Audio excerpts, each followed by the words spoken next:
Sur le principe de la police de sécurité du quotidien ou de la police de proximité, comme on l'appelait autrefois, évidemment, nous, c'est quelque chose qui nous semble aller dans le bon sens. Concernant le discours d'Emmanuel Macron, en fait, effectivement, on a peu de détails sur cette police de sécurité du quotidien. Nous, ce que l'on a noté de positif, c'est qu'une concertation a été annoncée. Donc, cette consultation, pour peu que les conclusions ne soient pas tirées par avance, nous, ça nous paraît être une très bonne chose. Consulter les gens, ça nous paraît toujours une très bonne idée. Après, il faut regarder qui va être consulté. Donc les policiers et les gendarmes, évidemment, les préfets, pourquoi pas, les chercheurs, très bien. Nous, il nous semble qu'il manque une composante à cette concertation, c'est les citoyens, évidemment, qui n'ont absolument pas été cités dans les gens qui vont être consultés.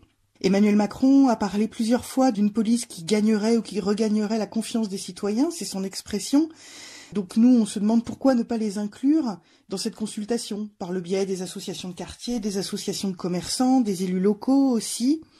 Voilà, nous, c'est ce qui nous semble manquer à cette idée de concertation, alors que nous, au sein du collectif citoyen et policier, on porte cette idée d'être non seulement un espace de dialogue ferme mais apaisé, selon notre expression, entre deux parties, mais notre but, c'est d'aller plus loin, de devenir un espace de réflexion commune, de coproduction entre policiers et citoyens sur cette question qui finalement concerne tout le monde, pas uniquement les professionnels, la hiérarchie et les sachants, entre guillemets. Au-delà de cette police de proximité qui semble très regrettée et qui semble de nouveau très attendue par beaucoup de gens, on voit bien aujourd'hui qu'il n'y a pas d'espace au sein de l'institution police où les attentes des citoyens concernant ce qui est quand même un service public seraient prises en considération.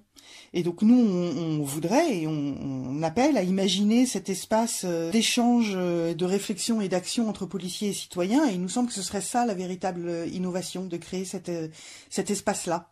Au sein du collectif, on porte un projet que l'on a appelé pour le moment la veille citoyenne et policière, qui serait justement localement puis chapeauté au niveau national, qui serait un espace où en fait les deux parties, policiers et citoyens, élus locaux, associations de quartier, militants, membres d'associations et simples citoyens, pourraient réfléchir ensemble à la police qu'ils voudraient des deux parties.